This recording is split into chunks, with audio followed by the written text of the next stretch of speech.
ನಮಸ್ತೆ my dear friends, welcome back to our channel. ಇವತ್ತಿನ ಈ ವಿಡಿಯೋ ಕಮ್ಮಿಂಗ್ ಕಾಂಪಿಟೇಟಿವ್ ಎಕ್ಸಾಮ್ಸ್ ಎಲ್ಲದಕ್ಕೂ very important. Definitely it will give you lot of help. Okay, because knowledge is very precious. Already do you know that? And T E T ಇರ್ಬೋದು, H S T R ಇರ್ಬೋದು, G P T ಇರ್ಬೋದು, P S T R ಇರ್ಬೋದು, S D A, F D A, K E exams ಇರ್ಬೋದು, clerk ಪೋಸ್ಟಿಂದ ಹಿಡಿದು even K S ಎಕ್ಸಾಮ್ಸ್ವರೆಗೂ definitely use ಆಗುವಂತಹ notes ಈ ವಿಡಿಯೋದಲ್ಲಿ ಜನರಲ್ ನಾಲೆಜು ಹಾಗೆ ಪ್ರಚಲಿತ ಘಟನೆಗಳು ವೆರಿ ಇಂಪಾರ್ಟೆಂಟ್ 2025-26 ಇರ್ತಕ್ಕಂತಹ ಇಂಪಾರ್ಟೆಂಟ್ ಕರೆಂಟ್ ಅಫಿಯರ್ಸು, ಹಾಗೆ ಹಿಸ್ಟ್ರಿ ಇದೆ, ಜನರಲ್ ಸೈನ್ಸ್ ಇದೆ, ಜೋಗ್ರಫಿ ರಿಲೇಟೆಡ್ ಇದೆ, ಆಮೇಲೆ ಕನ್ನಡ ಲಿಟ್ರೇಚರ್ಗೆ ರಿಲೇಟೆಡ್ ಇದೆ. ಓಕೆ, ವಿಡಿಯೋನ ಅಂಟಿಲ್ ದ ಎಂಡ್ವರೆಗೂ ನೋಡಿ ಅಂತ ಹೇಳ್ತಾ, ಎಲ್ಲೂ ಸ್ಕಿಪ್ ಮಾಡದೆ ಪರಿಪೂರ್ಣವಾಗಿ ನೋಡಿ, ಒಂದು ಇಂಪಾರ್ಟೆಂಟ್ ಪಾಯಿಂಟು ಮಿಸ್ ಆಗಲ್ಲ ಅಂತ ಹೇಳ್ತಾ, ನೀವು ನಮ್ಮ ಚಾನಲ್ಗೆ ಮೊದಲನೇ ಬಾರಿಗೆ ಭೇಟಿ ಕೊಟ್ಟಿದ್ರೆ ಚಾನಲ್ನ ಸಬ್ಸ್ಕ್ರೈಬ್ ಮಾಡ್ಕೊಳ್ಳಿ. ಇಂತಹ ಮತ್ತಷ್ಟು ವಿಡಿಯೋಗಳು ಒಂದು ಮಿಸ್ ಆಗಲ್ಲ ನಿಮಗೆ, ಪ್ರತಿದಿನ ಅಪ್ಲೋಡ್ ಆಗೋದು ಅಂತ ಹೇಳ್ತಾ, ಹಾಗೆ ಈ ವಿಡಿಯೋಗೆ ಕೆಳಗೆ ಲೈಕ್ ಬಟನ್ ಕಾಣಿಸ್ತದೆ. ಇಫ್ ಯು ಲೈಕ್ ದಿಸ್ ವಿಡಿಯೋಗೊಂದು ಲೈಕ್ ಮಾಡಿ.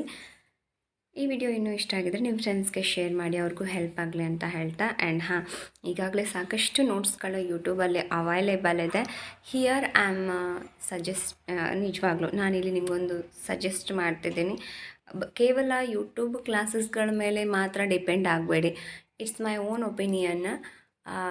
ಯೂಟ್ಯೂಬಲ್ಲಿ ದಯವಿಟ್ಟು ಕ್ಲಾಸಸ್ಗಳನ್ನ ನೋಡ್ಕೊಂಡು ಮಾಡ್ತೀನಿ ಅಂದರೆ ಯಾರೂ ನಿಜ ಹೇಳಕ್ಕೆ ಹೋಗಲ್ಲ. ನೀವು ಬೇಕಾದ್ರೆ ಸಾಧನೆ ಮಾಡಿದವ್ರದ್ದು ನೋಡಿ, ಪರೀಕ್ಷೆ ಮಾಡಿ, ಅವ್ರನ್ನ ಕೇಳಿ, ದೊಡ್ಡ ದೊಡ್ಡ ಆಫೀಸರ್ಸ್ ಹಿಡ್ಕೊಂಡು ಅವರು ಮೊಬೈಲ್ಗಳನ್ನ ಈವನ್ ಎಕ್ಸಾಮ್ ಒಂದು 6 ತಿಂಗಳು 1 ವರ್ಷನೋ ಮೊಬೈಲ್ನ ತುಂಬ ದೂರ ತಮ್ಮಿಂದ ದೂರ ಇಟ್ಬಿಟ್ಟು ಬುಕ್ಸೇ ಓದ್ತಾರೆ. ಹೆಚ್ಚು ಬುಕ್ಸ್ ಓದಬೇಕು. ಬುಕ್ಸ್ಗಳು ಕೊಡೋ ನಾಲೆಜನ್ನು ಯಾರೂ ಕೊಡಲ್ಲ, ಅದರಲ್ಲಿ ಒಂದು ಪಾಯಿಂಟು ಮಿಸ್ ಆಗಲ್ಲ. ಓಕೆ, ಹಾಗಾಗಿ ದಯವಿಟ್ಟು ಬರೀ ವಿಡಿಯೋಸ್ಗಳ ಮೇಲೆ ಡಿಪೆಂಡ್ ಆಗಬೇಡಿ, ಯೂಟ್ಯೂಬ್ ಕ್ಲಾಸಸ್ಗಳ ಮೇಲೆ. It's my humble request to you here. Okay, ಸಾಧ್ಯವಾದಷ್ಟು ಪುಸ್ತಕಗಳನ್ನ ಓದೋದು ಮಾಡಿ, ನೋಟ್ಸ್ ಮಾಡಿ ಇಟ್ಕೊಳ್ಳಿ ಇದರಲ್ಲಿ. ಓಕೆ, ಇದರಲ್ಲಿ ಸಿಗೋ ಪಾಯಿಂಟ್ಸು ಮತ್ತು ಬುಕ್ಸು ನಿಮ್ಮದು ಓನ್ ಸ್ಟಡಿ ಎಲ್ಲ ಸೇರಿ definitely you can crack any exam. Okay, and let's begin. ಪ್ರಚಲಿತ ಘಟನೆಗಳ ರಿಲೇಟೆಡ್ ನೋಡಿ ನೋಟ್ಸು. ವಿಶ್ವ ಅಹಿಂಸಾ ದಿನ ಅಕ್ಟೋಬರ್ 2. ಇದು ಮಹಾತ್ಮ ಗಾಂಧೀಜಿಯವರ ಜನ್ಮದಿನ ಕೂಡ, ಹಾಗಾಗಿ ಇದನ್ನ ವಿಶ್ವ ಅಹಿಂಸಾ ದಿನವನ್ನಾಗಿ ಆಚರಿಸ್ತಾರೆ ಪ್ರತಿ ವರ್ಷ. ರಾಷ್ಟ್ರೀಯ ಹುತಾತ್ಮ ದಿನ ಜನವರಿ 30, ಗಾಂಧೀಜಿಯವರ ಮರಣ ಆಗಿದ್ದು ಅದು. ಓಕೆ, ಇನ್ನು ರಾಷ್ಟ್ರೀಯ ಏಕತಾ ದಿನ ಅಕ್ಟೋಬರ್ 31, ಸರ್ದಾರ್ ವಲ್ಲಭಾಯಿ ಪಟೇಲ್ ಅವರ ಜನ್ಮದಿನ ಅಕ್ಟೋಬರ್ 31. ಓಕೆ, ರಾಷ್ಟ್ರೀಯ ಏಕತಾ ದಿನ. ಸುಮಾರು 562 ದೇಶೀಯ ಸಂಸ್ಥಾನಗಳನ್ನು ಭಾರತದ ಒಕ್ಕೂಟಕ್ಕೆ ಸೇರಿಸುವುದರಲ್ಲಿ ಪಟೇಲರು ಅತಿ ಮಹತ್ವದ ಪಾತ್ರವನ್ನು ವಹಿಸಿದ್ರು, ಗೊತ್ತಿರಲಿ ಪಟೇಲ್ ಅವ್ರ ಬಗ್ಗೆ. ಓಕೆ, ಆ್ಯಂಡ್ ರಾಷ್ಟ್ರೀಯ ಯುವ ದಿನ ಜನವರಿ 12, ವಿವೇಕಾನಂದ ಅವರ ಜನ್ಮದಿನ ಅದು. ಹಾಗಾಗಿ ಜನವರಿ 12 ಯುವ ದಿನವನ್ನಾಗಿ ಆಚರಿಸ್ತಾರೆ early year. Okay, every year, ಪ್ರತಿ ವರ್ಷ. ಓಕೆ, ದ ಹಿಂದೂ ಸ್ವರಾಜ್ ಗ್ರಂಥದ ಕರ್ತೃ ಗಾಂಧೀಜಿಯವರು 1909ರಲ್ಲಿ ದಕ್ಷಿಣ ಆಫ್ರಿಕಾದಲ್ಲಿದ್ದಾಗ ಅವರು ಈ ಗ್ರಂಥವನ್ನು ರಚನೆ ಮಾಡ್ತಾರೆ. ಗಾಂಧೀಜಿಯವರು ದ ಹಿಂದೂ ಸ್ವರಾಜ್ ಗ್ರಂಥ written by Mahatma Gandhiji. Okay, ಇನ್ನು ಡಾಕ್ಟರ್ BR ಅಂಬೇಡ್ಕರ್ ಅವರು ಗ್ರಂಥಗಳು ಅಂತಂದರೆ ನೋಡಿ, ವೆರಿ ಇಂಪಾರ್ಟೆಂಟ್ ಗ್ರಂಥಗಳು, ಲೇಖಕರು.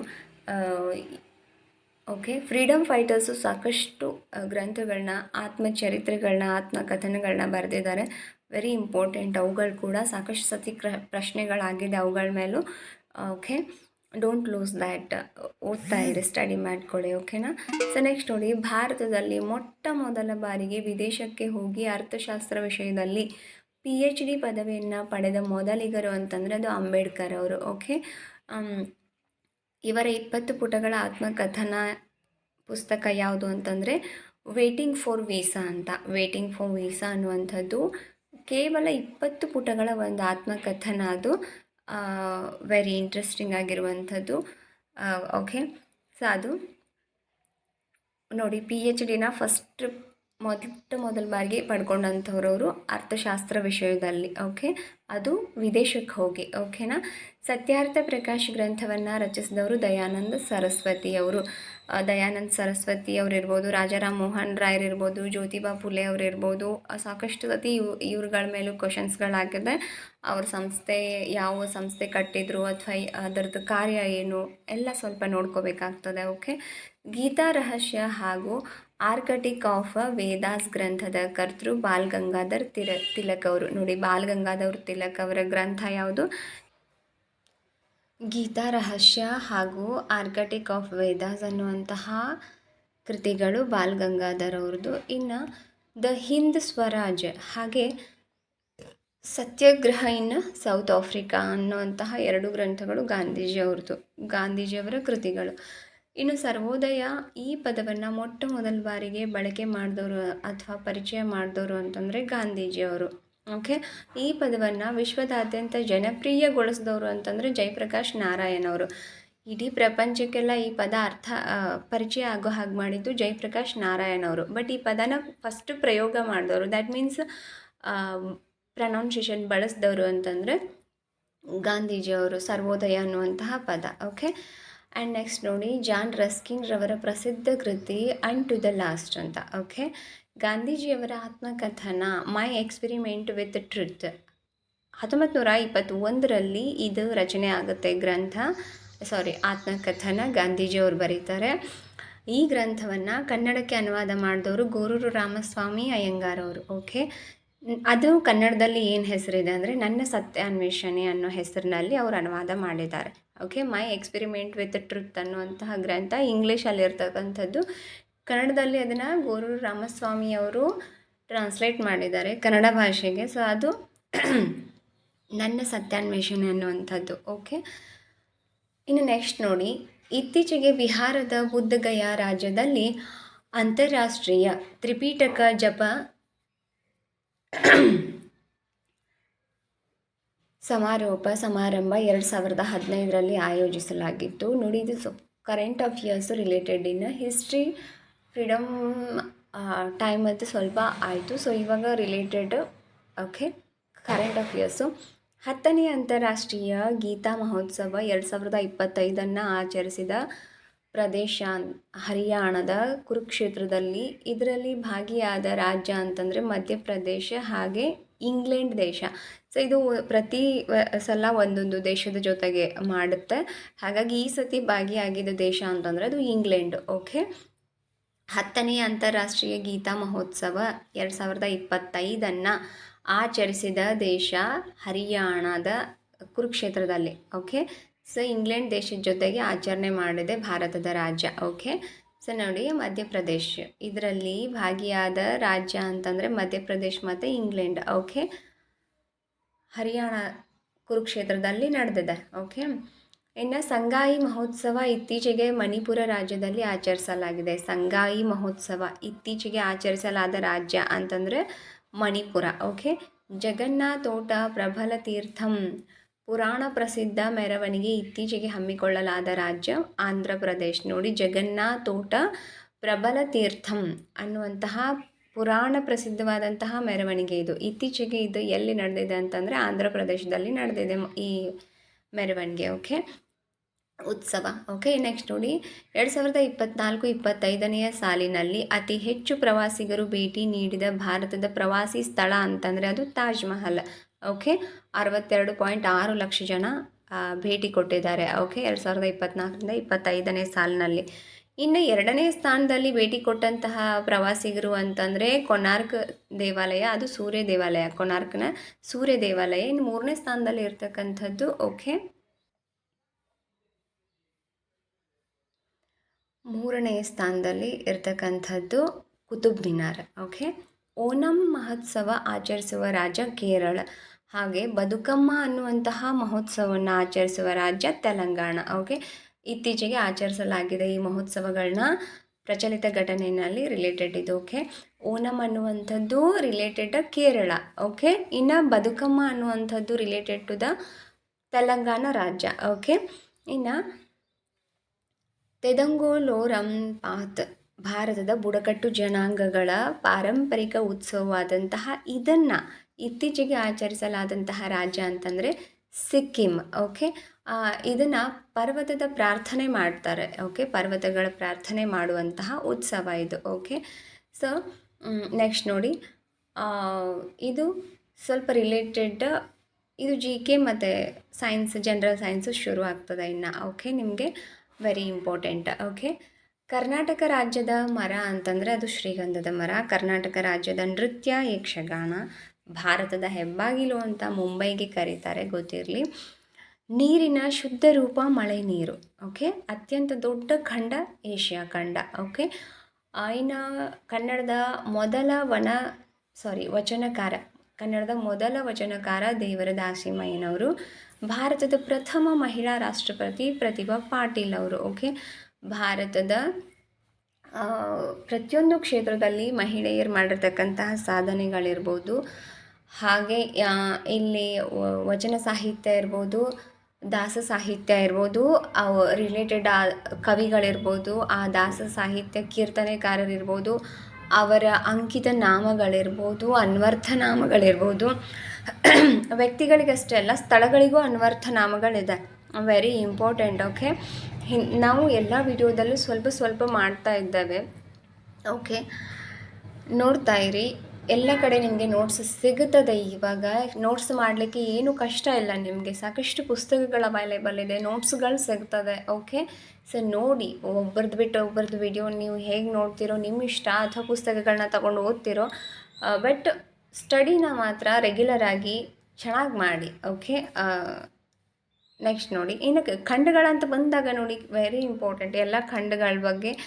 ಹಾಗೆ ಇಂಪಾರ್ಟೆಂಟ್ ನದಿಗಳಿರ್ಬೋದು, ಆ ಖಂಡಗಳ ರೇಖೆಗಳಿರ್ಬೋದು, ಪ್ರತಿಯೊಂದು ವೆರಿ ಇಂಪಾರ್ಟೆಂಟ್. ಯಾವ ರೇಖೆ, ಯಾವ ಅಕ್ಷಾಂಶ, ಯಾವ ರೇಖಾಂಶ, ಅದ್ರ ಮೇಲೂ ತುಂಬ ಸತಿ ಕೇಳ್ತಾರೆ. ಈ ಹೈಸ್ಕೂಲಲ್ಲಿ ಜಿಯೋಗ್ರಫಿನಲ್ಲಿ ತುಂಬ ಸರಳವಾಗಿ ತುಂಬ ಚೆನ್ನಾಗಿ ಕೊಟ್ಟಿದ್ದಾರೆ. ಜಿಯೋಗ್ರಫಿ ಓದಿ ನೋಟ್ಸ್ ಮಾಡ್ಕೊಳ್ಳಿ, ಪುಸ್ತಕಗಳನ್ನೇ ನೀವು ಜಾಸ್ತಿ ಓದಬೇಕು. ಓಕೆನಾ. ನೆಕ್ಸ್ಟ್ ನೋಡಿ, ಕರ್ನಾಟಕದ ಅತಿ ದೊಡ್ಡ ಆಲದ ಮರ ಇರುವಂತಹ ಸ್ಥಳ ಬೆಂಗಳೂರದ ಹತ್ತಿರ ಇದೆ, ರಾಮೋಹಳ್ಳಿನಲ್ಲಿ. ಓಕೆ, ಬೆಂಗಳೂರಿನ ರಾಮೋಹಳ್ಳಿನಲ್ಲಿ ಅತಿ ದೊಡ್ಡ ಆಲದ ಮರ ಇದೆ. ಓಕೆ, ಕರ್ನಾಟಕದಲ್ಲಿ ಅದು ತುಂಬ ದೊಡ್ಡದಾಗಿರ್ತಕ್ಕಂಥದ್ದು. ಓಕೆ, ಆ ಥರದ್ದು ಮತ್ತೆಲ್ಲೂ ಇಲ್ಲ ಕರ್ನಾಟಕದಲ್ಲಿ. ಓಕೆ, ಇನ್ನು ಕರ್ನಾಟಕದಲ್ಲಿ ಅತಿ ಹೆಚ್ಚು ಅರಣ್ಯದಿಂದ ಕೂಡಿದ ಜಿಲ್ಲೆ ಅಂತಂದರೆ ಅದು ಉತ್ತರ ಕನ್ನಡ ಜಿಲ್ಲೆ, ಅತಿ ಹೆಚ್ಚು ಅರಣ್ಯ ಪ್ರದೇಶವನ್ನು ಹೊಂದಿರುವಂಥದ್ದು. ಓಕೆ, ಇನ್ನು ಕರ್ನಾಟಕದಲ್ಲಿ ಕಡಿಮೆ ಅರಣ್ಯ ಹೊಂದಿರುವಂತಹ ಜಿಲ್ಲೆ ಅಂದರೆ ಬೆಂಗಳೂರು ನಗರ ಜಿಲ್ಲೆ. ಓಕೆ, ಇನ್ನು ಕರ್ನಾಟಕದಲ್ಲಿ ರೈಲು ಸಂಪರ್ಕ ಇಲ್ಲದೇ ಇರುವಂತಹ ಜಿಲ್ಲೆ ಅಂತಂದರೆ ಅದು ಕೊಡಗು ಜಿಲ್ಲೆ, ಅಲ್ಲಿ ರೈಲು ಸಂಪರ್ಕ ಇಲ್ಲ. ಓಕೆ, ಭಾರತದ ಅತಿ ಎತ್ತರದ ಜಲಪಾತ ಕರ್ನಾಟಕದ ಜೋಗ ಜಲಪಾತ ಭಾರತದ್ದು, ಜೊತೆಗೆ ಪ್ರಪಂಚದ ಅತಿ ಎತ್ತರದ ಜಲಪಾತ, ಅತಿ ಉದ್ದದ ನದಿ ಅಥವಾ ಅತಿ ಅಗಲವಾಗಿ ಹರಿಯೋದು ನದಿಗಳು, ಉಪನದಿಗಳು, ಮತ್ತು ಪಶ್ಚಿಮಾಭಿಮುಖವಾಗಿ ಹರಿಯೋ ನದಿ ಇರ್ಬೋದು, ಪೂರ್ವಾಭಿಮುಖವಾಗಿ ಹರಿಯೋ ನದಿಗಳಿರ್ಬೋದು.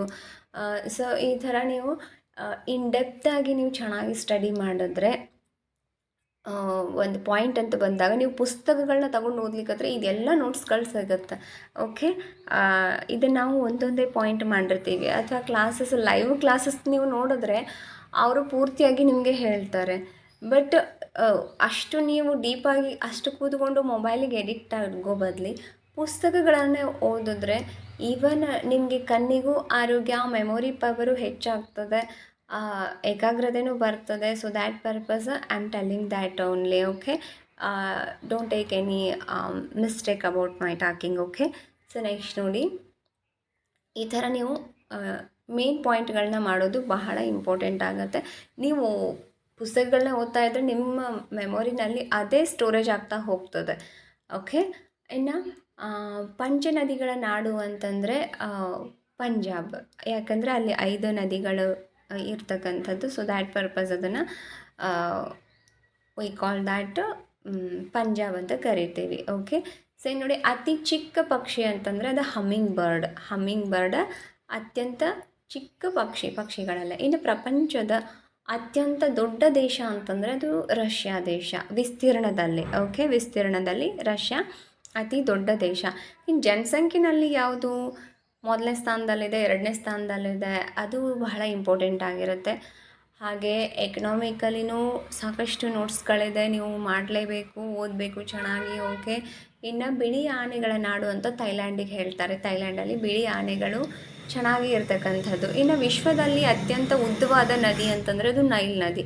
ವಿಶ್ವದಲ್ಲಿ ಅತ್ಯಂತ ಉದ್ದವಾದ ನದಿ ನೈಲ್ ನದಿ. ಓಕೆ, ಅತಿ ಹೆಚ್ಚು ಕನ್ನಡ ಮಾತನಾಡುವ ಜನರಿರುವಂತಹ ಜಿಲ್ಲೆ ಅಂತಂದರೆ ಅದು ಮಂಡ್ಯ ಜಿಲ್ಲೆ.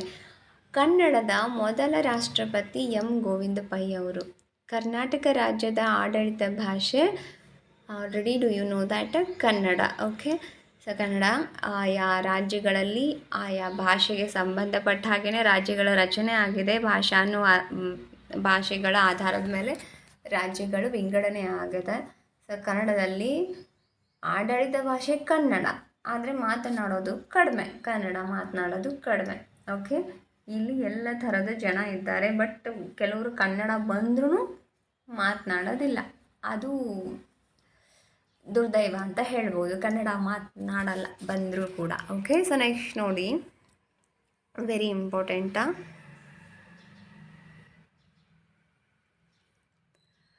ಕದಂಬರ ನಂತರ ಕರ್ನಾಟಕವನ್ನಾಳಿದಂತಹ ರಾಜಮನೆತನ ಅಂದರೆ ಅದು ಗಂಗರು. ಇವರ ಆಸ್ಥಾನದಲ್ಲಿ ಇದ್ದಂತಹ ಪ್ರಸಿದ್ಧ ಕವಿ ಅಂತಂದರೆ ರನ್ನ. ಓಕೆ, ರನ್ನ ಇವರ ಆಸ್ಥಾನದಲ್ಲಿ ಕೇಳ್ಬೋದು, ರನ್ನ ಯಾವ ಸಾಮ್ರಾಜ್ಯದ ಆಸ್ಥಾನದಲ್ಲಿದ್ದರು ಅಥವಾ ಯಾವ ದೊರೆಯ ಆಸ್ಥಾನದಲ್ಲಿದ್ದರು ಅಂತ ಕೂಡ ಕೇಳ್ಬೋದು. ಗಂಗರ ಯಾವ ದೊರೆಯ ಆಸ್ಥಾನದಲ್ಲಿದ್ದರು ಹಾಗಂದರೆ. ಓಕೆ, ಸೊ ಈ ಥರನೂ ಕೇಳ್ತಿರ್ತಾರೆ, ವೆರಿ ಇಂಪಾರ್ಟೆಂಟ್. ಓಕೆ, ಮಹಾಕಾವ್ಯಗಳಲ್ಲಿ ಬಾದಾಮಿಯನ್ನು ವಾತಾಪಿ ಅನ್ನೋ ಹೆಸರಿನಿಂದ ಕರೆದಿದ್ದಾರೆ. ಓಕೆ, ಮಹಾಕಾವ್ಯಗಳು ಗೊತ್ತದೆ, ರಾಮಾಯಣ ಮಹಾಭಾರತ ಮಹಾಕಾವ್ಯಗಳು ನಮ್ಮ ಹಿಂದೂ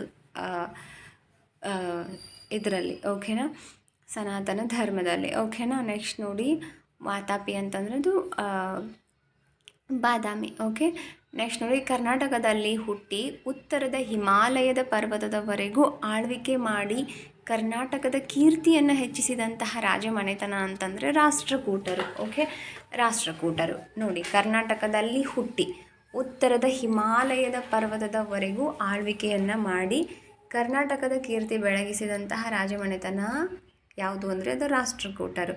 ಓಕೆ, ರಾಷ್ಟ್ರಕೂಟರು ಅಂತ ಬಂದಾಗ ವಂಶದ ಸ್ಥಾಪಕರಿರ್ಬೋದು, ಆ ವಂಶದ್ದು, ಮತ್ತು ಆ ವಂಶದಲ್ಲಿ ಎಷ್ಟು ಮನೆತನಗಳು ಆಳು ಹೋಗಿದೆ, ಹಾಗೆ ಆ ವಂಶದ ಕೊನೆಯ ದೊರೆ ಯಾರು, ರಾಷ್ಟ್ರಕೂಟರು ಮುಂಚೆ ಇದ್ದವರು ಯಾವ ರಾಜಮನೆತನ, ರಾಷ್ಟ್ರಕೂಟರ ನಂತರ ಬಂದದ್ದು ಯಾವ ರಾಜಮನೆತನ, ಯಾವ ದೊರೆ ಯಾರನ್ನು ಸೋಲಿಸಿ ಅಧಿಕಾರಕ್ಕೆ ಬಂದರು, ಮತ್ತು ರಾಷ್ಟ್ರಕೂಟರು ಅಂತ ಬಂದಾಗ ಅಥವಾ ಯಾವುದೇ ಸಾಮ್ರಾಜ್ಯ ಬಂದಾಗ ಆ ಸಾಮ್ರಾಜ್ಯದ ಪ್ರಸಿದ್ಧ ದೊರೆ ಯಾರು, ಅವರ ಸಾಧನೆಗಳೇನು ಇಂಪಾರ್ಟೆಂಟ್ ಆಗುತ್ತೆ. ಓಕೆ, ರಾಷ್ಟ್ರಕೂಟರ ವಂಶದ ಸ್ಥಾಪಕ ದಂತಿದುರ್ಗ. ಕರ್ನಾಟಕದ ಮಾರ್ಟಿನ್ ಲೂಥರ್ ಅಂತ ಯಾರನ್ನು ಕರೀತಾರೆ ಅಂತಂದರೆ ಬಸವಣ್ಣ ಅವರಿಗೆ ಕರೀತಾರೆ. ಇದು ಕೂಡ ಕ್ವಶನ್ ಆಗಿದೆ ಸಮ್ಟೈಮ್ಸ್. ಓಕೆ, ಸೊ ನೆಕ್ಸ್ಟ್ ನೋಡಿ, ಬುದ್ಧನಿಗೆ ದೊರಕಿದ ಅಶೋಕನಂತಹ ಶಿಷ್ಯ ಬಸವಣ್ಣನಿಗೆ ದೊರಕಲಿಲ್ಲ ಅಂತ ಹೇಳಿದವರು ಅಂತಂದರೆ ಕುವೆಂಪು ಅವರು. ಬಸವಣ್ಣನಿಗೆ ಬುದ್ಧನಿಗೆ ಸಿಕ್ಕಂತಹ ಶಿಷ್ಯ ಸಿಗಲಿಲ್ಲ ಅಂತ ಕುವೆಂಪು ಅವರು ಹೇಳಿದ್ದು. ಇನ್ನು ಪಾಜಕ, ಇದು ಯಾವ ಆಚಾರ್ಯರ ಜನ್ಮಸ್ಥಳ ಅಂತಂದರೆ ಮಧ್ವಾಚಾರ್ಯರದು ಹುಟ್ಟೂರು ಪಾಜಕ ಅನ್ನುವಂಥದ್ದು. ಮಧ್ವಾಚಾರ್ಯರು, ರಾಮಾನುಜಾಚಾರ್ಯರು, ಶಂಕರಾಚಾರ್ಯರು, ಅವರ ಸಿದ್ಧಾಂತಗಳು ಬಸವಣ್ಣನವ್ರದ್ದು ಹಿಡ್ಕೊಂಡು, ಓಕೆ, ದ್ವೈತ, ಅದ್ವೈತ, ವಿಶಿಷ್ಟ ಅದ್ವೈತ, ಶಕ್ತಿ ವಿಶಿಷ್ಟ ಅದ್ವೈತ, ಇವೆಲ್ಲ ವೆರಿ ಇಂಪಾರ್ಟೆಂಟ್ ಆಗುತ್ತೆ. ಓಕೆನಾ, ಸೊ ನೆಕ್ಸ್ಟ್ ನೋಡಿ, ಆ ತತ್ವಗಳು, ಅದರ ಮಹತ್ವ ಇರ್ಬೋದು, ಅವರು ರಚಿಸಿರ್ತಕ್ಕಂತಹ ಪವಿತ್ರ ಗ್ರಂಥಗಳಿರ್ಬೋದು, ಬಹಳ ಸತಿ ಅದ್ರ ಮೇಲೂ ಕ್ವಶನ್ಸ್ಗಳು ಆಗಿದೆ. ಓಕೆ, ಇನ್ನು ಮಧ್ಯದ ಯುಗದಲ್ಲಿ ಕರ್ನಾಟಕವನ್ನಾಳಿದ ಭಾರತದ ಪ್ರಸಿದ್ಧ ರಾಜಮನೆತನ ಅಂತಂದರೆ ಅದು ವಿಜಯನಗರ ಸಾಮ್ರಾಜ್ಯ. ರಾಜಮನೆತನ ಅಥವಾ ಸಾಮ್ರಾಜ್ಯ, both are same. Okay, don't have any confuses. Okay, ಮಧ್ಯಯುಗದಲ್ಲಿ ಕರ್ನಾಟಕವನ್ನಾಳಿದಂತಹ ಭಾರತದ ಪ್ರಸಿದ್ಧ ರಾಜಮನೆತನ ಅಂತಂದರೆ ಅದು ವಿಜಯನಗರ ಸಾಮ್ರಾಜ್ಯ. ವಿಜಯನಗರದ ಅರಸರ ಕಾಲದಲ್ಲಿ ಕರ್ನಾಟಕಕ್ಕೆ ಭೇಟಿ ಕೊಟ್ಟ ಪ್ರವಾಸಿಗ ಅಂತಂದರೆ ನಿಕೋಲೋ ಕೋಂಟ ಮತ್ತು ಅಬ್ದುಲ್ ರಜಾಕ್, ಅವರಿಬ್ಬರು ಕರ್ನಾಟಕಕ್ಕೆ ಭೇಟಿ ಕೊಟ್ಟಿರ್ತಾರೆ. ಕರ್ನಾಟಕದ ಪಶ್ಚಿಮ ಭಾಗಕ್ಕಿರುವಂತಹ ಸಮುದ್ರ ಅರಬ್ಬಿ ಸಮುದ್ರ. ಓಕೆ, ಅರಬ್ಬಿ ಸಮುದ್ರ. ಆಮೇಲೆ ಕರ್ನಾಟಕದ ಅತಿ ದೊಡ್ಡ ಕ್ರೀಡಾಂಗಣ ಚಿನ್ನಸ್ವಾಮಿ ಕ್ರೀಡಾಂಗಣ. ಕನ್ನಡದಲ್ಲಿ IAS ಪಾಸಾದಂತಹ ಮೊದಲ ಕನ್ನಡಿಗರು ಕೆ ಶಿವರಾಮ್ ಅವರು.